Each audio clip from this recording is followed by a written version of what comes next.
Welcome to Riverside Headache FM. Homies podcast. We It's named it that because we both have headaches. chronically. All right, to get started, we're going to talk about some textbooks from this course that we believe we could integrate into the podcast itself, as well as the general topic of crime and television. Tobias, take it away.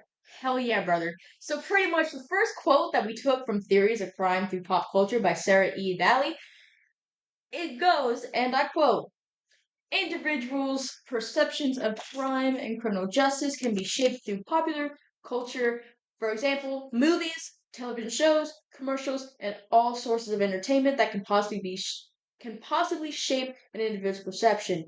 Now, we chose this specific one because we're pretty much covering three separate cases that I would say pretty much shaped an individual's perception by horror films and horror television shows, as by our last case, which is Hannibal Lecter.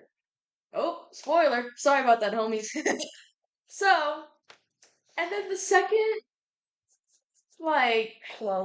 quote that we thought would fit is by Criminology Goes to the Movies by Nicole Rafter and Michelle Brown. And it goes, and I quote, again, popular criminology begins from the standpoint that crime films are integral to crime, criminology, and culture itself, compromising a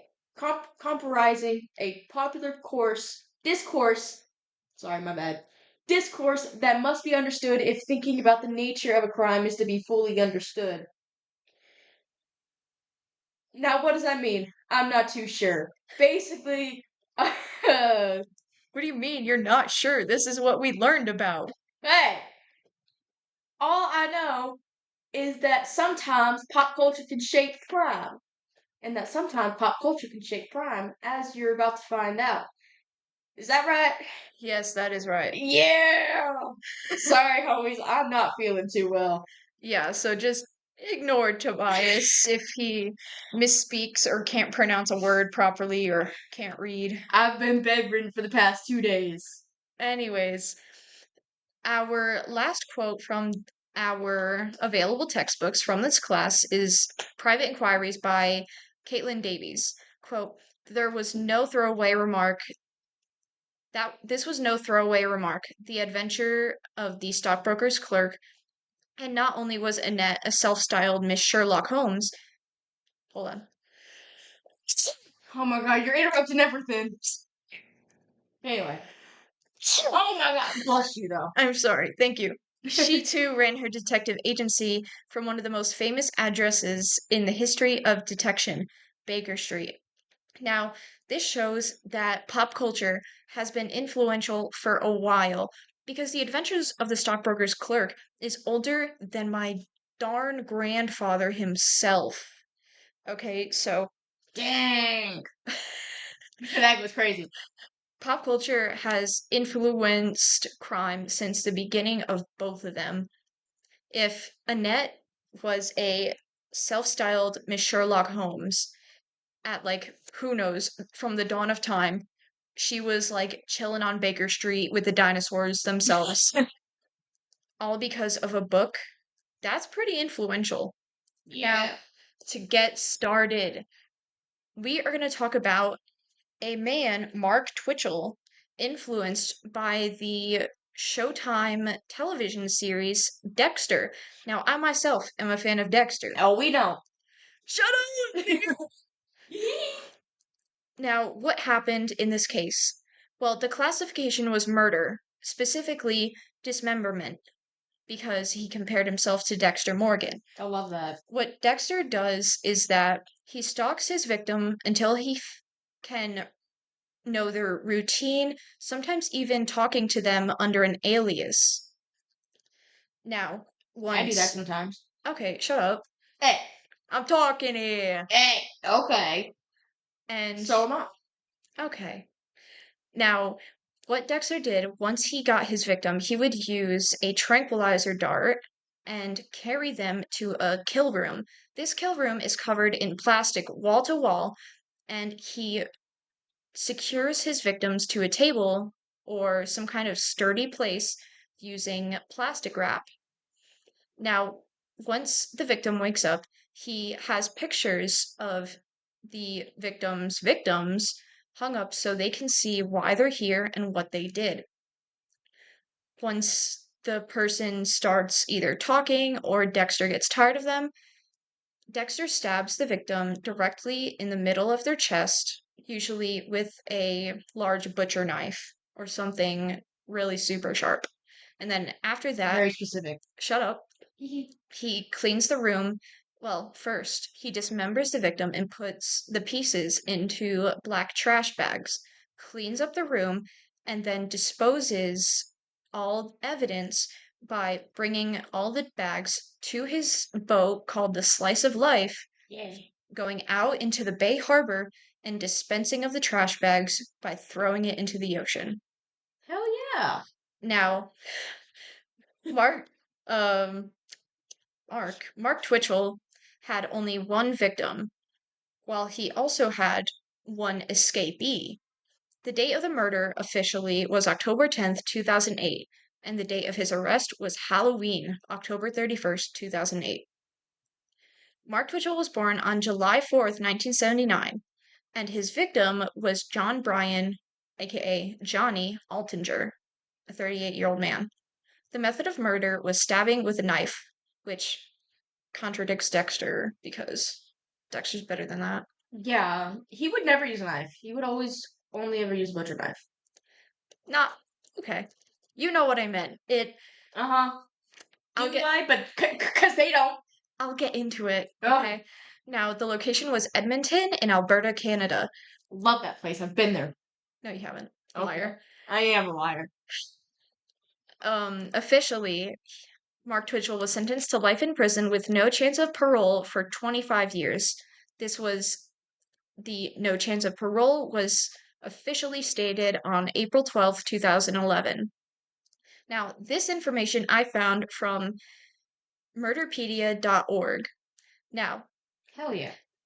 the rest of the source I found on a show called Copycat Killers, which Tobias and I watched on Reels. Shout out to Tobias for paying for the subscription. It was $5 a month. I paid $10 for this. We're canceling it after this. We are. Now, like I said, the location is Edmonton, Canada, and he came across as a very normal person living a simple suburban life with a wife and child, as did Dexter. While he But was, did he? yes, But. but wait, why do you say but? I was on track for a second. Mark worked in sales as his wife just recovered from giving birth. People described him as, quote, he was very smooth, he was very charming, end quote. Mark was entranced with the show Dexter when it came out. He would watch it again and again. He was immersed in the show since he saw himself similar to Dexter. He's so based for that. Shut up. putting on putting on a facade of normalcy to the public while feeling like an outsider. The show didn't make him violent. He had always been like that. The show just gave him the idea and means to explore it. Dexter eventually, over time, soon affected his life. Instead of talking to sales clients, he'd been talking and emailing about Dexter on online forums. Soon he started using Dexter as an inspiration for his movie making dreams. He wanted to be a film director. He wanted to have amazing films, maybe even meet Michael C. Hall, the actor of Dexter. But he was stuck in sales, living a basic life, boring stockbroker. Yeah. Who would want to do that? People do actually. I don't know. Really? Yeah. Well, I mean, I can't even complain. I got a coworker that wants to go into taxes. Yeah, I have a classmate that wants to be an investment banker. And you know what? Good for them. They make the world go round. Good for them. Money is life. Money is life, unfortunately. Anyways, his wife started getting bothered by this and wanted him to start making a steady pay for them and their daughter. Which, is normal, I suppose. Yeah.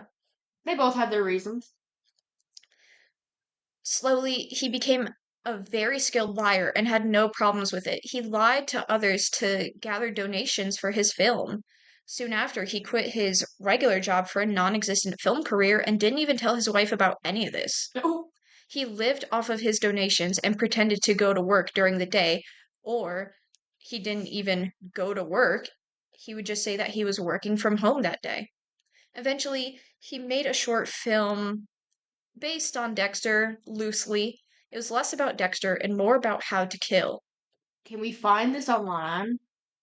I believe so. Oh, Despite his wife's disagreements, he chose to make the film anyways. And after the movie was made, he watched season 3 of Dexter and really started to realize that he too has an impulse to kill. Inspired by this, he wrote the SK Confessions. The SK is a nod to one of his favorite authors, Stephen King. In SK Confessions, he wrote about how he wanted to be a serial killer, his plan, how he would kill, and more. As he wrote that's this, not concerning at all. yeah, it's like a manifesto almost. Oh, Less of confessions, more of a manifesto. honestly, is there really a difference? Probably. Probably, but we're not going to search it up. Confessions is more so confessing to what you did.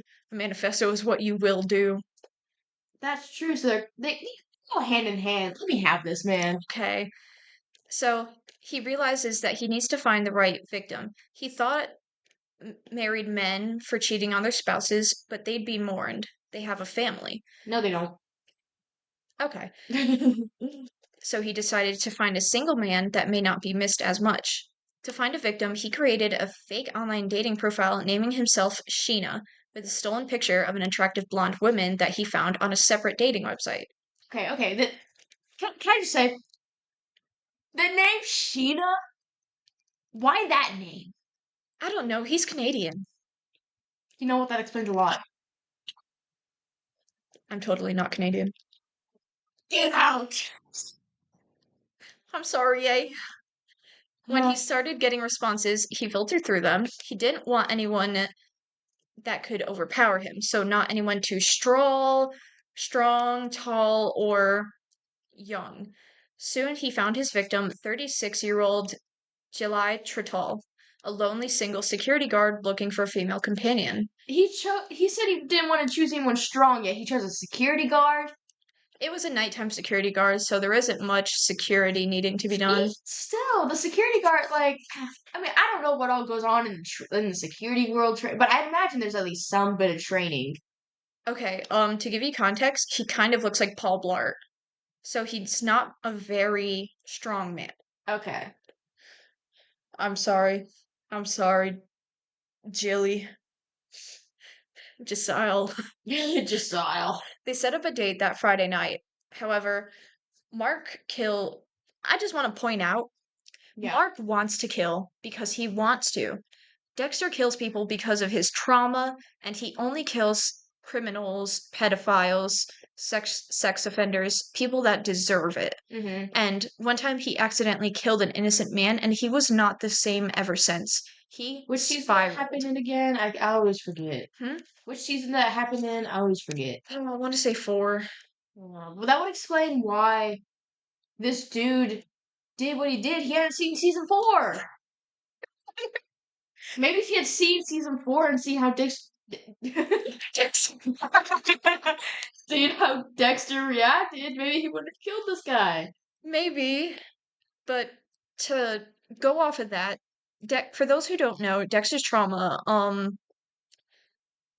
he was 3 years old and he had a brother who was 2 years older, Brian, and one time his their mothers got killed in front of them with a chainsaw. There was so much blood that Dexter was covered in it. Gotta love that. Covered in it. He was severely traumatized by the incident, and he was sitting in that blood for 2 days until him and his mother were found. I just want to say, that's his trauma. We don't know what this guy has. He doesn't have any. He lived a suburban life. He got that good shit. Exactly. So Mark lured Giselle into the garage where Mark had set it up prior, to be a kill room similar to that of Dexter. There was plastic covering the walls. There was a kill table in the center, stuff like that. So, the day was October 3rd, 2008. Mark put on a mask with a taser and hid while Giselle entered the garage. The plan was to stun and subdue the victim, then duct tape him to the table and slowly torture and kill him. That goes diabolical. However, the taser, it didn't really do much. It just kind of hurt. So a fight ensued after. But when Giselle started to fight back, Mark pulled out a handgun. Ooh. However, However. the gun wasn't real. It was a fake handgun. Oh, So, okay. Jal, he realizing this, he took his chance. He crawled and scratched his way out of the garage, fighting to live. Out on the street, Mark grabbed Giles by the legs and tried to pull him back inside. As Giles struggled, a man and woman appeared nearby. Uh-oh. Giles pleaded for their help, but Mark was making excuses, saying they were just play fighting, Brother, what? and they walked away. No! They walked away. They. Brother, and this man is crying and screaming for his life, And they walked away. and they walked. What is wrong with people? What's wrong with people? It was 2008. Everyone was depressed because of the housing market. Yeah, I mean, I guess that means one less man to take a house, but I mean, come on. Startled by the strangers, Mark walked away, leaving Giles alive and free to go. He crawled to his truck, fired it up, and got the hell out of there, even though his legs were barely working. You know what? Props to him to be able to do that. Yeah, when he got home, he decided to alert the police. But when he went to look at the dating profile and the messages that were sent, everything was deleted. With nothing there, he couldn't prove anything, so he never told the police. Nah. A week later, on October 10th, 2008, 38-year-old Johnny Altinger became the next target. He was an average single male working at a machine store with many good friends and a very close family. He had experienced online dating, but just had yet to meet the right woman. Mark's new fake profile was named Jen, and he decided to invite Johnny over that coming evening. So, learning from his past mistakes, after Giles' escape, Mark picked a new weapon, a lead pipe. Uh-oh. The plan was to hit him over the head, knock him unconscious, and place him on the table, torture him, kill him, yada yada, dismember, toss it away. Jen sent Johnny specific instructions into the garage where she told him that he'll be waiting. However, Johnny showed up 45 minutes early. Uh-oh. He saw the garage door open and went in, where he saw Mark Twitchell. Johnny assumed he was early, but Mark didn't want to waste the opportunity and let him get away. So Mark beat Johnny over the head ferociously multiple times, and within minutes, Johnny was dead. After that, he cut up Johnny just like Dexter would. He even bragged about cutting it up and how much he enjoyed it in SK Confessions. Ew. What is it with you? You sound like a soundboard. Hey, man, I'm just trying to have some fun with this, and you over here hating me. Tisk tisk. Hey. Once cut up, he tossed the remains into trash bags and put them in his car. The plan was to toss the bags over the bridge, but quickly changed it to dumping the bags down a sewer. Bro was too poor to afford a boat. Well, it's a bridge. You just kind of walk on the bridge, toss it. But that You don't really need. Kelly, you do that anyway. By the time all this was done, it was past midnight. He thought that he was brilliant, that no one would suspect a man with a wife and a child and a good sales job. I'm just curious on where the wife and child were on these nights. That's what I was wondering too. That wasn't Yeah. mentioned. Yeah, like you would think. Oh, he probably said that he was going to work when it happened and he'd be working late, something like that. I mean, maybe, but like even still, you know. Yeah, but eventually he went to John's apartment and broke in. What Mark did was log onto John's laptop and send an email to all his friends saying that he's running away with a girl to Costa Rica and he'll be back in a few months. All my homies love Costa Rica, apparently. Apparently. Another email was sent to his work basically saying that he quit. This email sent to his friends were taken to the police and reported him missing. Some friends even broke into his apartment and found his passport, suitcases, unwashed dishes. Now, see, why are these friends better than those two bystanders? Literally. Like, homie, I'm telling you now, if you ever just sent me a random message saying, hey, I'm running away to Costa Rica, don't ever text me again, I hate your guts, I'll be breaking into your place. Like, I'm sorry, but you're not getting rid of me that easily. Good to know. Yeah. The police confirm that something's off and begin an investigation. They contact Finally. hospitals, airports, apartment managers, etc. They look for his missing car, and by then he had been missing for over a week. Oof. What Mark didn't know was that Johnny had sent an email to a friend prior to the date, which were instructions to Mark's garage. Hell yeah. The police discover that the garage is being rented to Mark, so they call him, and he cooperates to deflect any suspicion.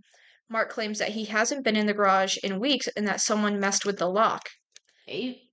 Mark told the police that he uses the garage as a sound studio for his movies. He enjoyed the questioning and talking to the police, lying them, setting up a story. It was like a game to him. Ew. Police note the fake blood, or it might have been real blood, it might have been fake blood. He said he used it for filming his short film House of Cards, and they noted the cleaning supplies. What was also noted was a receipt dated October 15th. So Mark makes up another lie to cover up the first one. Eventually, police leave, although they did think he was a little odd for not remembering something like that. Oh, so a man can't have bad memory nowadays? Yeah, I see apparently how they're like. we're screwed. We are screwed. Oh, brother. Then they ask him to come to the station Station. shut up station to give a statement and interview. Again, Mark was happy to cooperate. During the interview, Mark was very talkative and kind to the officers.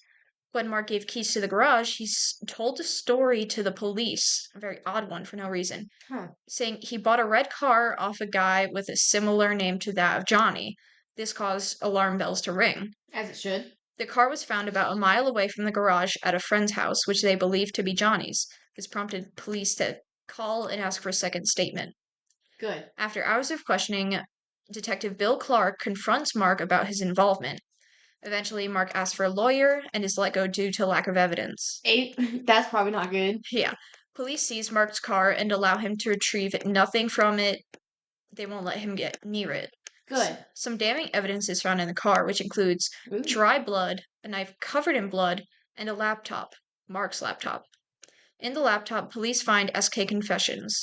After reading it, the police placed him on 24/7 surveillance. Good. When interviewing the wife, she started to cry. She was distraught. Oh. She thought he could never do something like this. Feel bad for him.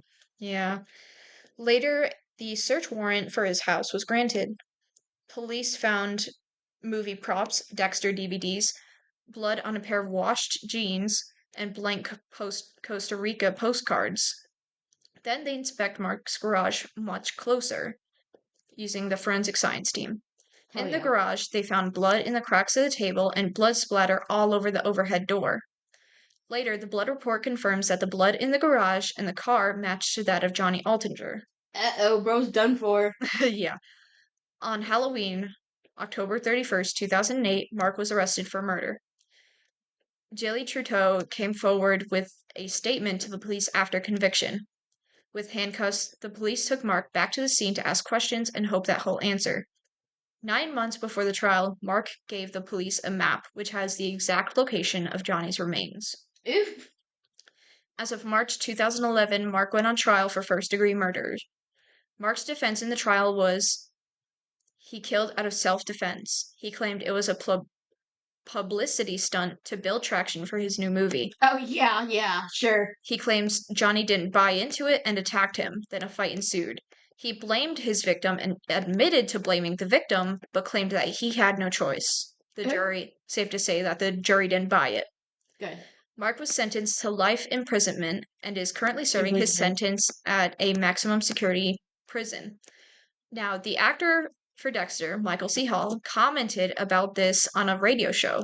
Quote, It's horrifying to entertain the notion that something you did inspired that. I immediately found myself saying, well, he would have found something else to inspire him, but I don't know. End quote. How do you think the man felt after hearing Michael C. Hall heard not only about him, but also said that about him? I would say, I think he'd be pretty angry. Like, I did this all because of Dexter. Dexter's so cool. Shut the fuck up. Dexter would hate you. Real! Now, for those of you that don't watch Dexter and don't know, Dexter lives by a code. It's a code that his adoptive father gave to him. Rule number 1, don't get caught. Rule number 2, don't kill people who don't deserve it. There are many more, but the main points, don't kill someone who doesn't deserve it. And it's baffling. It's baffling the amount of people that don't seem to understand that. What's it called? The code of. Isn't it the code of his father? Yeah, Like the father's name? I forgot his name. Oh my Oh, god. I don't watch Dexter as much as this one does, so don't come to me about it. Code of Harry. Code of Code of Harry, Harry. okay. Okay. So the Code of Harry applies all throughout. Number 1, don't get caught. Number 2, killing must serve a purpose. Um, I really hope that was recording. Because I opened another tab. Is it recording? Yes, it is now. Okay. And it was before, but I had to open another tab. You had me so scared, brother. Don't ever do that again. My bad. Number 1, don't get caught. Number 2, killing must serve a purpose, otherwise it's just plain murder. Oh, Number yeah. 3, be sure that they deserve it. Number 4, blend in to maintain appearances. And lastly, control urges and channel them. Hell yeah. Brother, this man does not work by the code. No. Now, We must kill him, guards. guards, kill that man. Anyways, now we're almost at the 30-minute mark, so Tobias, take it away. Okay, now we're actually going to be talking about something that I'm very much interested in, and that is the Saw films. Who else? Who else cheered? All right, me. I love Saw. All right. Do I love it enough to kill someone? No. I feel like that should be. I feel like that should go without saying that you shouldn't kill someone because you like a piece of horror franchise. But I digress. Um, but apparently that is not as common as I thought. Um, Common sense isn't always common. I feared. Um, Today we're going to be talking about 25-year-old Matthew Tinling. His classification is murder. Um, Basically, what had happened was that he had stabbed his roommate 17 times in the head, neck, and legs. First of all, First of all, I am Vegeta. Second of all, you're not Vegeta. Third of all, you want to be Vegeta, but you can't be Vegeta because I'm Vegeta. first of all right, let me just go out on a limb here and say this. Pun not intended. So let me just go out on a limb and say this. Um, if you're trying to recreate a Saw movie, you don't kill the person yourself. All right. I feel like I thought it was pretty common knowledge, as well as the common knowledge of don't kill anyone. But I digress. Basically, he planned to create a saw trap for his roommate, and I'm gonna be so for real. This piece that the cops did, low key, kind of a dumb move, because what had happened was that they saw the horror films in his living room and was like, "Oh, that's probably why he did this. The horror films, they make him violent." When that's really not what happened. I will say we don't have as much as on this case as we do as the Dexter case. Uh, because this case, I don't know if it's just because we're in the USA and it happened in the UK and we don't have as much cross uh media, but let me tell y'all, I could not find anything on this aside from what we found in the Reels show. Like, I mean, I found stuff. like there's like one or two like news reports about it, but I mean, like, there's no what is it, Murderpedia?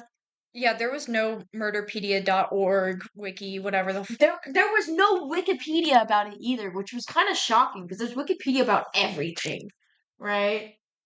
it was Murderpedia. Trust, we don't use Wikipedia as a source. I mean, yeah, but even still, like, if you're looking on Wikipedia, there's everything on Wikipedia. And listen, brother, when you're trying to find some information about something that you can't find nothing about, If it's not on Wikipedia, it doesn't exist. it doesn't exist. Yeah. So I was a little shocked to find this case, right? Yeah, so in Reels, In Reels, uh, the injuries on the neck were inspired by a scene from Saw 4. I don't know what sort of Saw 4 they were watching, because honestly, in my thousands of rewatches of Saw, um, and you can check my letterboxd, uh, there's not really any neck scenes in Saw 4. it was from what I saw in Reels, it was inspired by the lawyer. Um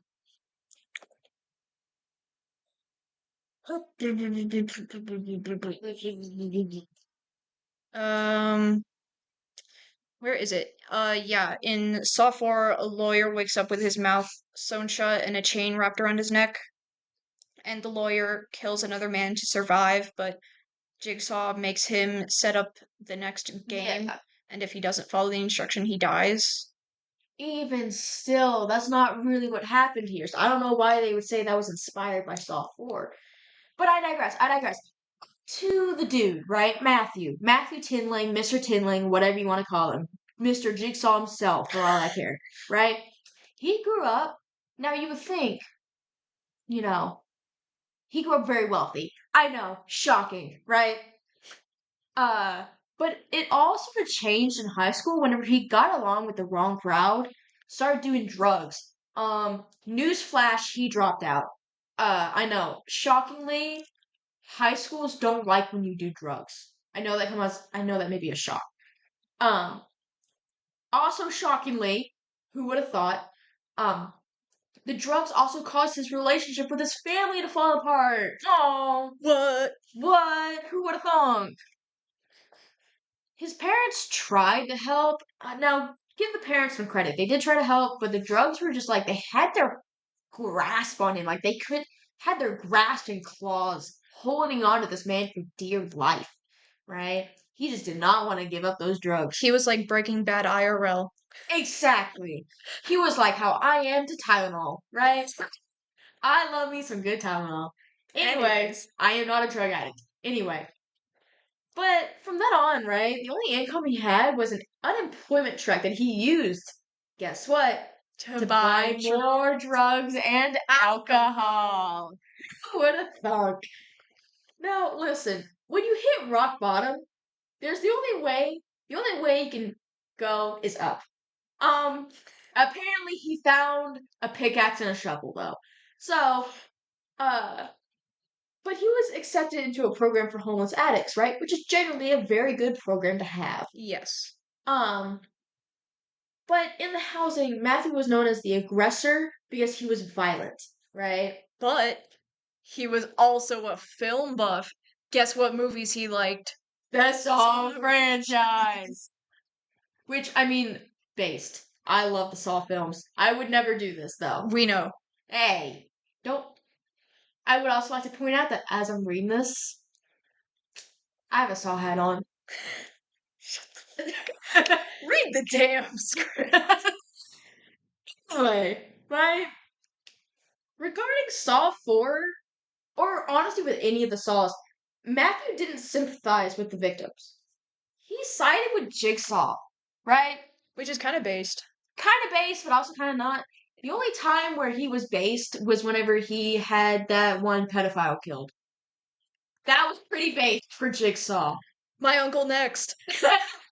For context, her uncle is in Island, Florida.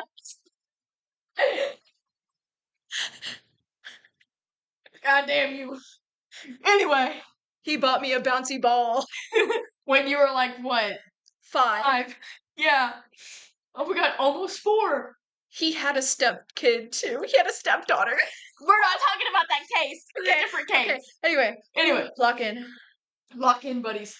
Anyway, so then Matthew got a roommate, right? It was 45-year-old war veteran named Richard Hamilton. No, he is not related to Alexander Hamilton. I tried to search it up. I was gonna say, I love that guy. I love his musical. Too bad it's not Alexander. Also, you're a couple years too late, buddy.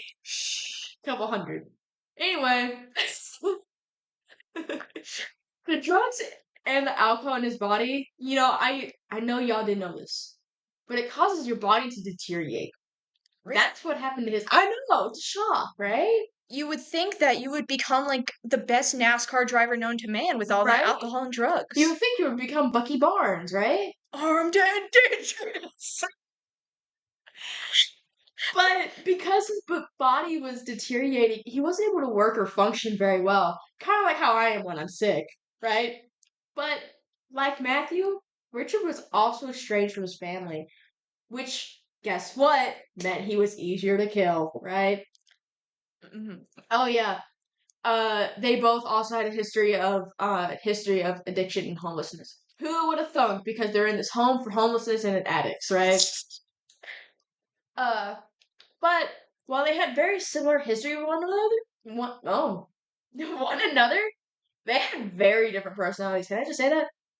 While Matthew was very loud and angry, Richard was very shy and quiet, which you wouldn't really expect that from a war veteran. Can I just say that? Actually, I could. I guess. I But- used to go to charities for war veterans. They're pretty chill.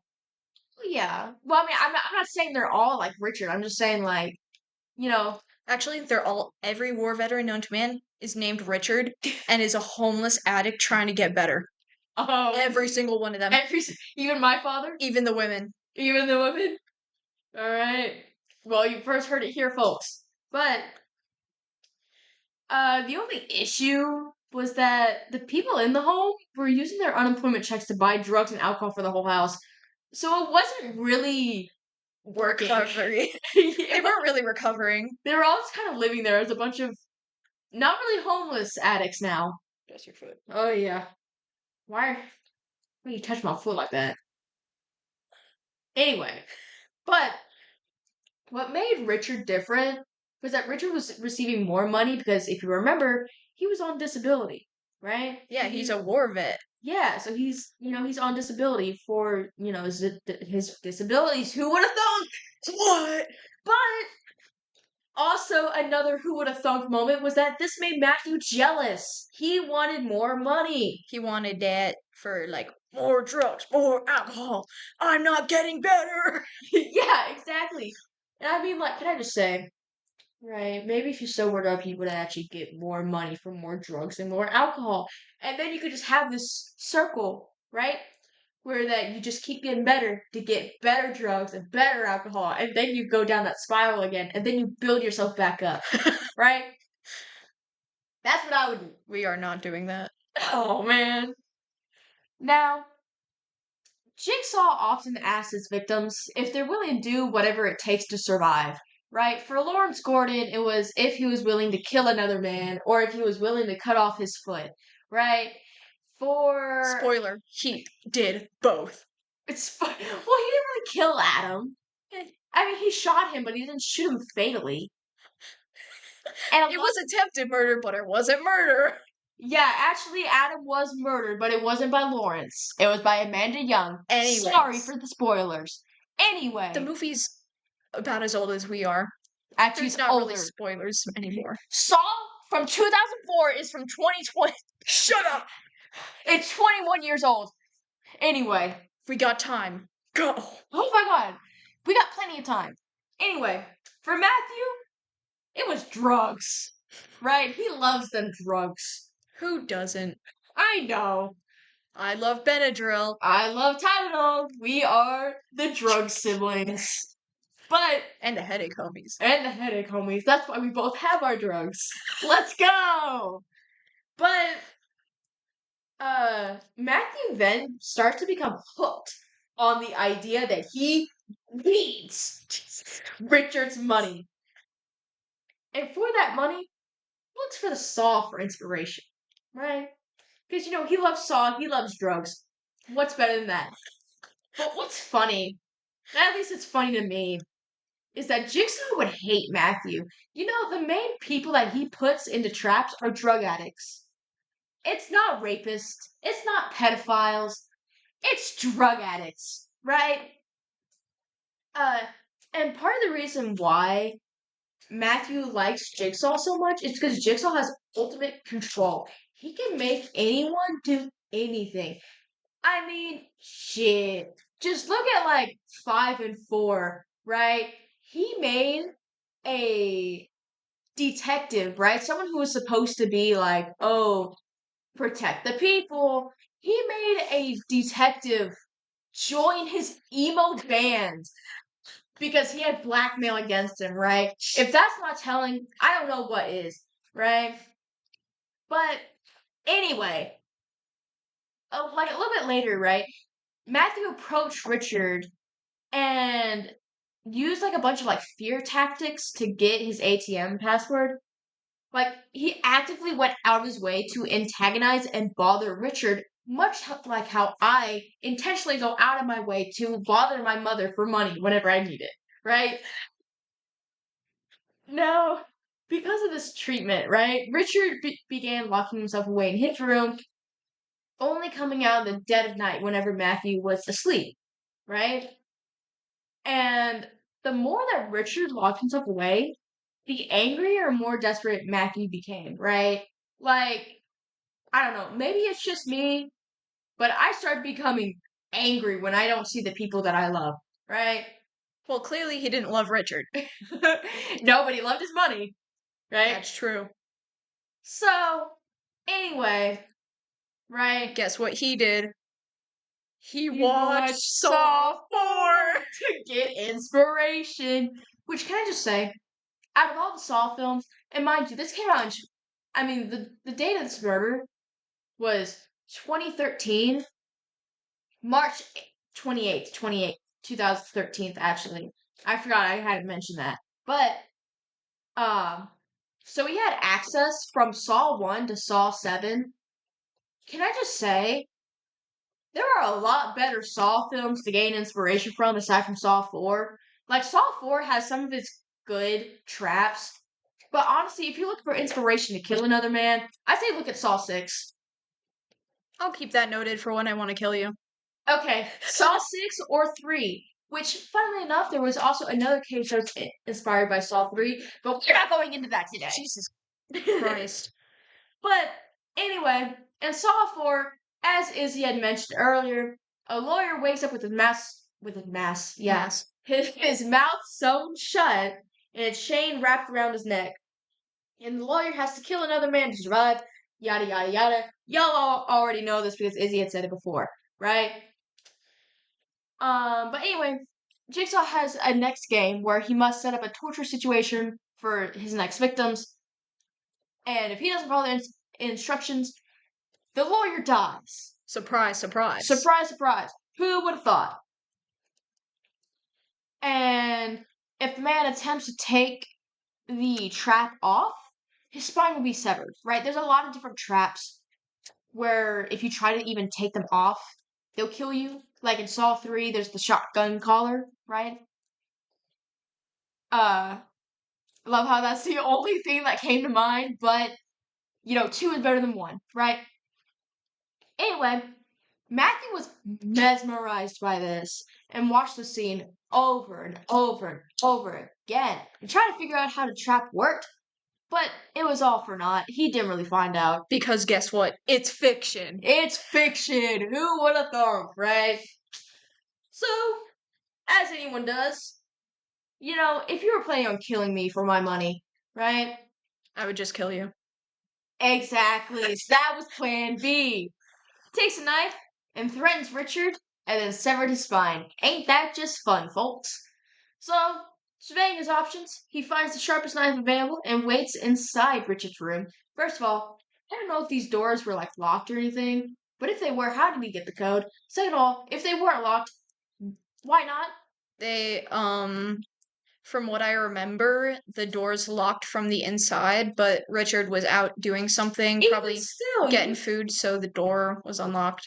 Even still, you'd think they would give them keys at the very least. I wouldn't want my room to just be unlocked to have anyone walk inside, right? But anyway, after Richard was done doing what he was doing, he came inside his room, right? As one would expect to be alone. Um, surprise, surprise, Matthew burst out of hiding, scaring Richard, yelling, right?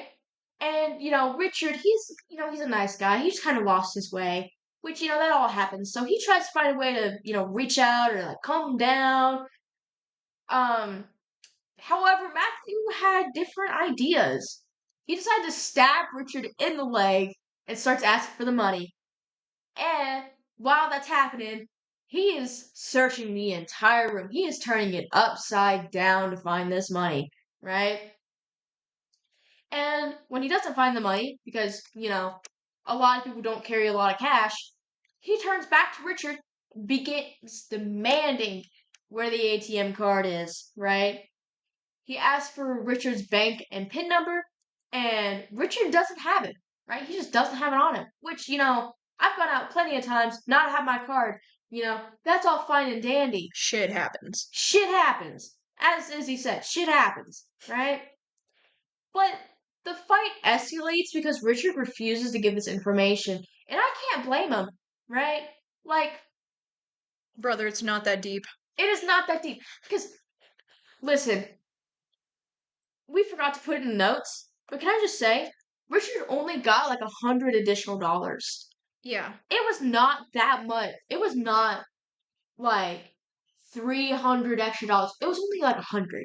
And I get it. This is 2013. An additional $100 is a lot more than not having an additional $100. But I mean, are you really, are you really risking to kill someone over $100? He wanted more drugs.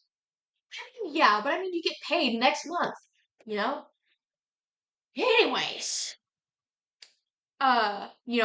Richard, he refuses to give his information, so Matthew takes a knife, he puts it to Richard's throat, and begins to cut his spine. Threatens. Oh, threatens. My bad, I misread. He threatens to cut his spine, actually. And when Richard doesn't comply, he begins the attack on Richard's neck, incapacitating him. Did I say that right? Yes. Oh, huzzah!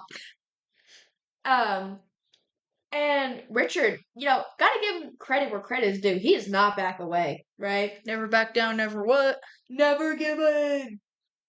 Never give up. Same difference. Okay. Anyway, Matthew just attacks him more and more, right? Which eventually led them to the 17 stabs in the head, neck, and the legs. Now, I don't know if that's evenly distributed or if it was, one to the leg, two to the dome, left, right, left, right, left, right, Are you go. putting BB no money right now? Yeah. Anyway, eventually, Richard complies, right? Give him the pen code as he slowly dies. But Matthew doesn't let him get away that easily, so he finishes the kill, right? He then takes his bank card and leaves Richard to die, right? Crazy work. Crazy work, right? But Richard goes back to his room. He cleans the body. He cleans his body of the blood and the scene, and he does everything to get rid of the body, right? But get rid of the body. But get rid of the body. He does not get rid of the He just left it there. Yeah. Which, I guess that is in Saw fashion. They do just leave the bodies there. But, uh,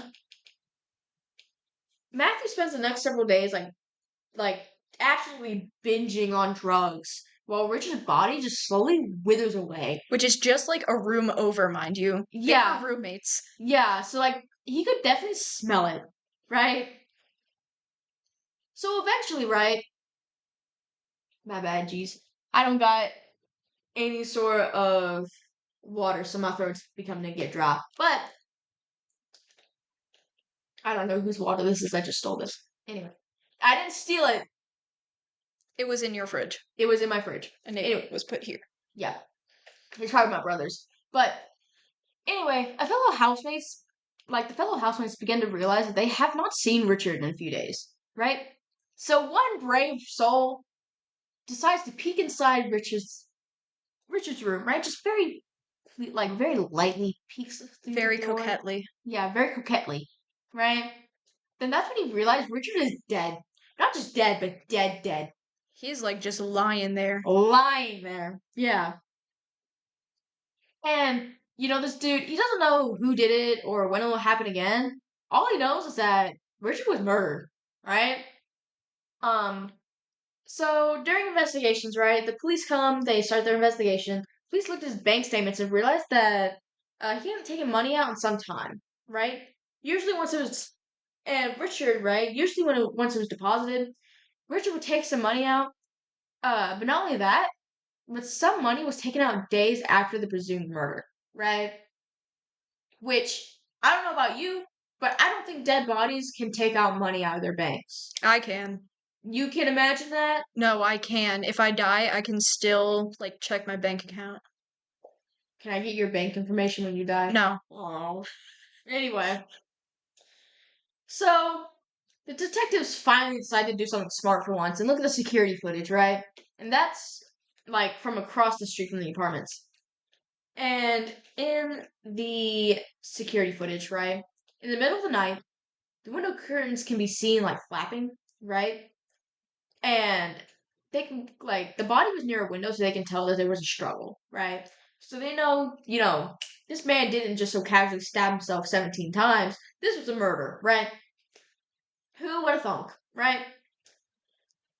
Uh, the forensics team then examined the curtains and blood splatter, and they realized there were splash marks, or not splash, slash marks on the curtains, which had both Matthew's and Richard's DNA, right? So, what concludes the investigation is that the footage of Matthew carrying onto plastic bags not long after the murder, right? So that was pretty much done, dead deal. They knew it was Matthew, right? And not just that, if that hadn't solidified it, it was also the fact that police were able to match the fingerprints of Matthew with the ones found on Richard's wallet. So I'm I would pretty sure it's safe to say that this man's dead, right? Yeah. He's screwed, right? There's no getting out of this, right? Matthew was then promptly arrested and charged with murder, and he was found guilty of murder and sentenced to a minimum of 30 years in prison. Who would have thunk? Um, but recently, right? Or quote unquote recently, I say as if it wasn't almost 10 years ago. In 2016, he had ended up stabbing a guard, specifically in the eye, which I guess could be taken from Saw 2 from the Venus flytrap, right? So his sentence was actually extended by 7 years. Specifically, he had a minimum of 30 years with 2 life sentences. So technically, now he has 37 years with 2 life sentences. As far as we know, he is still there. He is not dead. And fun fact, he was actually labeled one of the UK's most dangerous inmates. Did you know that? I would think that anyone in the UK was dangerous. That is true. They are all pretty dangerous. British people are scary. Have you ever gone to London? People in London get shanked every single No, day. I'm poor. Me neither. Oh, yeah. Well, you said that like you've been there. I have a friend in the UK. Ew. I know, it's terrifying. I know, that's scary. Anyways, you want to know what's more scary? A What? cannibal. And That is guess scary. what a cannibal's name could be? Hannibal. Oh yeah, this is the spoilers when I gave y'all. Yeah, so now Hannibal, this came out in I want to say 99 or sometime in the 90s. And then in I want to say 2013 an NBC show called Hannibal came out.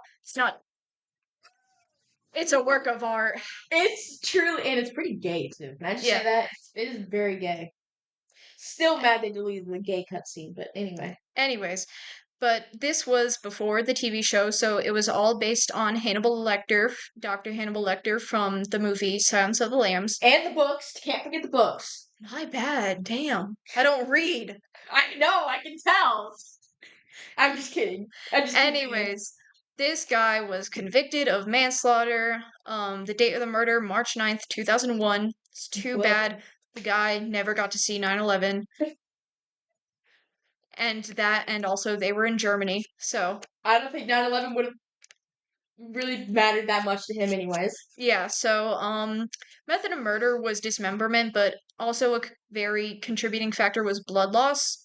Gotta love that. And this was located in the murderer's house in Westfield, Germany. The status was murder conviction with life imprisonment due to murder and cannibalized an internet associate who was also a voluntary victim. Which, is you don't find a lot of voluntary people that want to be cannibalized. Can I just say, like, Yeah. would you ever be voluntarily cannibalized? I mean, yeah. I See, mean, we might be playing some bed, buddy. What? I I'm mean, just kidding. if I'm you just can kidding. take a little off my abs, I mean, Yeah. maybe stitch my skin back on so I can get free abs. Take my foot that way I can match with Lawrence Gordon from Saw. Oh my gosh, shut up about Saw. Oh, I'm Anyways, sorry. anyways, we only have 4 minutes till we hit an hour worth. Hey, the hour's not the limit, Mark. Did you hear what Bettina said? No, She once had a podcast that was 2 hours long. good God. Yeah, so I don't think the matter. It's a minimum of 1 hour, Shut up. buddy. Let me cook. No, you're gonna rot. I'm already rotting, bitch. I'm on antidepressants. What kind? Prozac. Um, I took Zoloft for a little bit. Ew. I know. My mom took Zoloft and she was just, it did not help. It does not help. It just makes you numb, buddy. That's why I stopped taking my meds. I don't think that's good. I know. I need to talk to someone. Yeah. Anyway, let's continue on this case. Anyways, I think forget that this is gonna be heard by a lot of students. oh, I know it's going to be heard by a lot of students. I'm excited. Anyway, let's go. So this guy, Armin Muse, Whoa. he's mewing. Mewing king. Ewan King. Mewing before it was popular. Oh my god. Who would have? No, that was Mads Mikkelsen. He was mewing, brother. I don't think half the people in our class know who Mads Mikkelsen is. So Mads Mikkelsen. Shh. Anyway, we'll talk about Mads later. You God, I love Mads. We'll talk about him and Hugh Dancy later. No. Shut up. He's turning 60 this year. So You are 17 years hey, old. I'm 18. Thank you very much. Okay, shut up. Let me cook. We have a final to be doing. This is our final. I don't think you realize that. This is gonna be silly. Anyways, so this guy, Armin Muse, he was reported to the police on online chat rooms for suspicious behavior. Who would have thunk? So, police arrived at his house. He welcomed them in and let them look around. And they found some damning evidence, but we'll get back to that later. Hey, fine, brother. I said What? we'll get to that later. Why tell me now? Go make me a sandwich. Fine. After being taken in, Muse told the police his whole life story because he could. Free therapy, you know. Oh yeah, yeah. He had a controlling mother, very paranoid, very emotionally unbalanced, who constantly accused his father of cheating. So this caused his father to walk out when he was young, and his father walking out, he craved control. He wanted someone who would stay in his life, so he created an imaginary friend for the sake of escapism named Frank, We love Frank. who was probably a father figure that would never leave him. Couldn't relate. I have Yeah. a dad. Imagine. I could relate. Life got harder My in his dad's teen gone. years. The thought of abandonment left him with a yearning for control. I can And- confirm that. And so he thought to himself, to keep them in your life, eat them. Mm. I feel like I've seen that on Rule 34 somewhere. Yeah, probably. That's probably not the best way to go about things. Probably. Yeah. So, scientists say cannibalism is a primitive attempt to control loss. And so he was like, hey, I want to eat people. Let me start going on Google. I don't know. I think they had Google in the 90s. I think so. Hold on, let me actually search this up. I know On they the had fly. like AOL Messenger. Yeah, no, it actually came out in 1998. So they just barely had Google. So this was just when Google came out. Fire. Fire. I could have said something, but I won't. Wait, say it. Now I'm curious. No, Now I'm curious. I'll tell you later. Oh. So, he learned about new information about cannibalism and created plans. Oh. So, he couldn't really enact these plans because he was never separated from his mother. He was stuck in a mansion in the middle of nowhere in Germany. I mean, it was probably a war field in the 40s for all we know. Probably.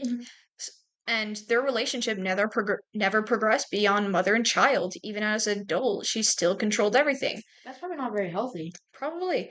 And he could never be able to be a cannibal as long as she was alive. Oh But man. lucky for him, she passed away in September of a heart attack Whoa. a year later. And not long after, he went online and met someone who was willing to partake in his cannibalism fantasy. His mother kept him a prisoner, so he developed into a warped person because of it. The theory is that the urge for cannibalism is fueled by an unhealthy attachment to your mom. Your mom. Geet, geet. Not mom. My mom taught me to have cannibalistic urges. Okay, Lecter, calm down. Hey, I'm kidding. After she died, he joined a cannibalism-based chat room because that was the internet in the early days. Gotta love that. So he put out an ad for a male who wanted to be killed and eaten. Lovely. And a man named Bern Barnes responded. Promptly, he wanted to be killed and eaten ASAP. Call him Rocky because he wanted to be there ASAP. Byrne, too, suffered from a traumatic childhood. His mother died in a car accident when he was young, and it may or may not have been intentional. Uh-oh. He believed that she crashed on purpose because she wanted to leave him and his father.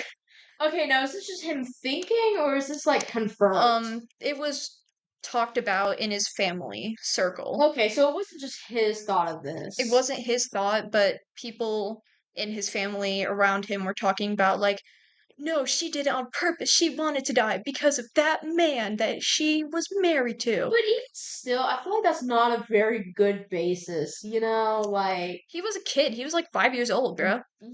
still. Cut him some slack. No. Dude, when I was 5, I thought chocolate milk came from brown cows. Cut him some slack. Cut him some slack. No, anyway. Continue on, Hannibal Lecter. So, Carry on, house. I'm Will Graham.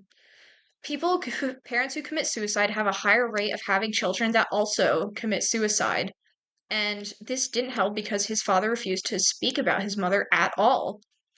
And so, just like Armin, he thought a way to be forever connected to someone is to consume them. That's wild. So they were like totally yaoi guys.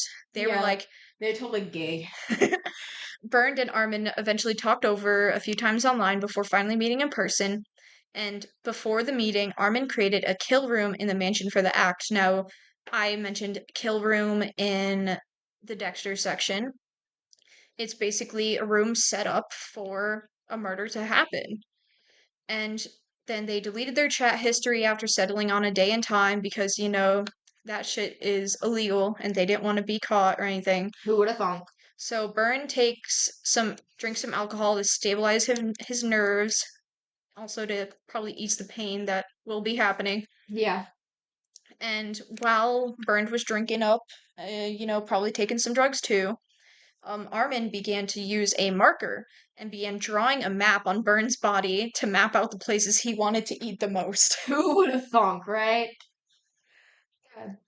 Not long after, Byrne changed his mind. He was panicking, and Armin, he was chill about it. He was like, "All right, I'll drive you to the train station. That's fine."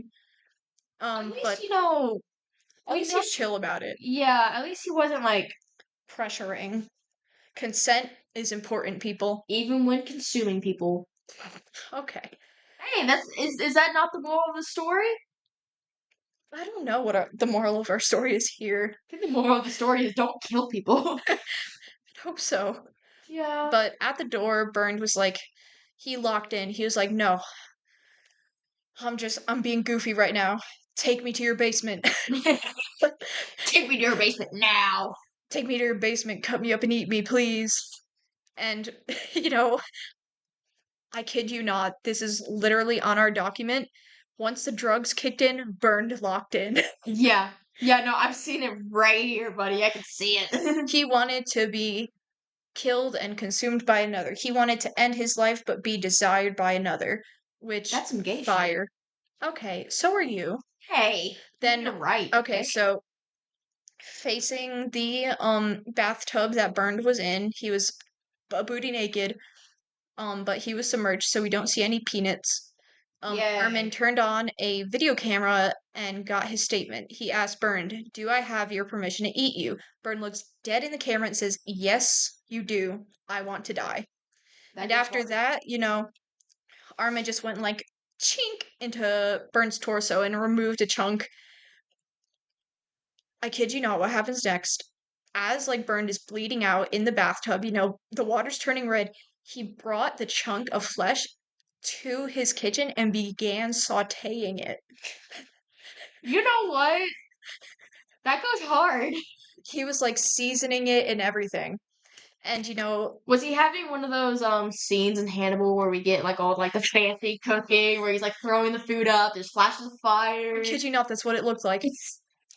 After cooking the meat, he brought it back to the kill room and he gave Burned the first bite. Aw, Oh, how cute.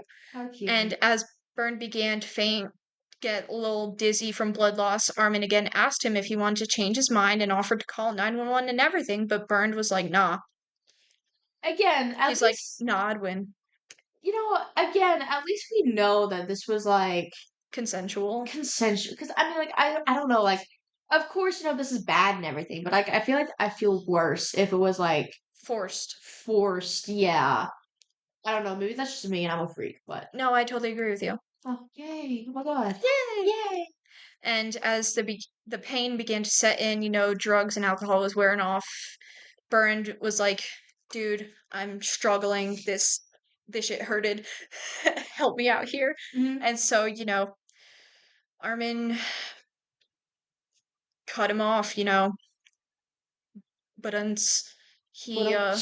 he delivered the killing blow, and after that, Armin shut off the tape, hung Burns' up body to drain the blood, and then cut him up. With said pieces, he put them into bags and put them into the freezer, and he ate them over time, happily, big ol' smile on his face. But once the meat started to run out, he returned to the same chat room he met Burned in, and he met Daniel. They began to talk, and that's what Daniel thought it was, just talk. So, um, when Daniel came over, he realized that Armin was serious because I kid you not, Armin was like, "Let me eat your peanuts and cook it." whoa, And Daniel was like, "Whoa, you're freaky. I'm that's gonna not very skedaddle. cool. That's not very Sigma of you." And so he Yeah, left. And not long after Daniel's departure, police received an anonymous quote tip unquote anonymous. tip regarding behavior in the chat room. Yeah, I So, don't think that was very anonymous of you, Daniel. so this is the behavior that we mentioned in the beginning. So they came into Armin's home, which Armin was like, "Come on in, guys. I'm totally hiding nothing." I'm totally normal. And You can let me ride a forklift at 5:04 p.m. on December 24th, 2015. what the hell are you saying? Anyway, so in Armin's home, police find photos of torture pornography and cannibalism Who would have thunk? on his hard drive. In Armin's freezer, they found human meat cut up like a nice juicy steak. Okay, but like, where did he get the rest of this meat from? Because didn't it say that like, whenever he was like starting to run out, that's when he went back to the chat room? It's just Yeah, like the very little left it of. was just there was very little left. Okay. And after being taken to the station, he reminds the police of one important thing, the tape. Mm. And, police looked at it, they were mortified, As one would be. as one does, as per. Per. And after a year behind bars, Armin was brought to court for his crime. And when the long court session was concluded, he was sentenced to life in prison. Allegedly, even now, he is a model inmate who shows no signs of anger or violence. And because of his good behavior, the police requested his help on catching other cannibals. He's literally Hannibal Lecter, brother. Literally, like, You're telling me this isn't the plot of Silence of the Lambs? No, I'm pretty sure this is. When did Silence of the Lambs even come out? I want to say 98. Is there actually like a possibility that Hannibal Lecter was based on this dude? I don't think so. Because I mean, honestly, that is actually very close to how it is. Silence of the Lambs came out in '91, and when did this happen again? This happened in 99. Huh. No. Very freaky coincidence then. Hannibal Lecter from Silence of the Lambs was based on a Mexican doctor who murdered his boyfriend in 1959. Yeah, that's true. I always Arriba. forget that. Um, but as we mentioned, there is a Hannibal show that aired on NBC. Yes.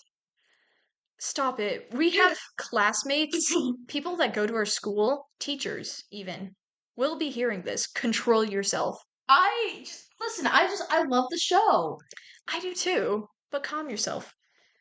Um, Thankfully, from what we found, none of the fans from the show were tempted to become a cannibal because of the NBC show. The closest Thankfully, thing to that is a cookbook based on the show Hannibal, which I do have. I have that too.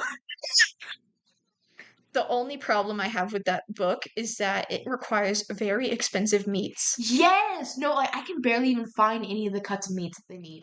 You got to go to like a high quality butcher for No, that stuff. I've tried cooking some of the stuff in there. I have to go to Nashville to find some of the stuff. Oh my god. Yeah. And listen. I love Nashville as much as the next person, but I am not sitting in that traffic for like 6 hours just for a singular cut of meat. The traffic takes you 6 hours? It takes Uh, me like an hour and a half. it Maybe even can. less. It can if you hit it at the wrong time. There was one time I was stuck on a little strip that should have took me 30 minutes for 6 hours because there was a wreck. I I know. feel like I know which one you're talking about. Yeah, I mean, I don't know the name of the little strip, but no, it took us like 6 hours to get home that day. It Give was wild. Don't even get me started on the night that I went there for a concert. Okay, we need to lock in. We're focused on crime. We are locked in. You're talking about Nashville So it's connected. loosely. Anyways, Still guys, connected. thanks for listening to Headache Homies. Yeah. We oh Oh, we enjoyed this very much. I love getting to talk about Saw. We know you do. You have a hat, you have a sticker, a keychain, everything. I have a lot more than just that. Oh, I know. We actually listened to the CD on the soundtrack CD on our way here, actually. The one that goes for like $500 on eBay. That I found for $20.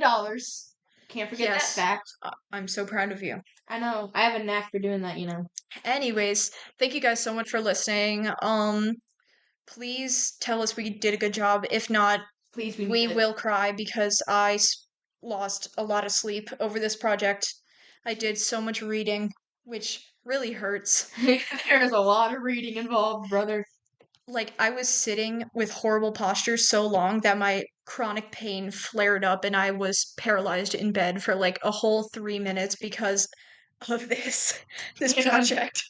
Yeah, brother. I think you need to find some help for that. I do. Oh, thank the Lord. Anyways, thank you guys so much for listening. Tobias, want to thank the people? Thank y'all for letting me talk about Saul. Thank y'all for. It's not like they had a choice. You know what? But still, it's been fun. I hope this podcast gave you a headache because we're called the Headache Homies.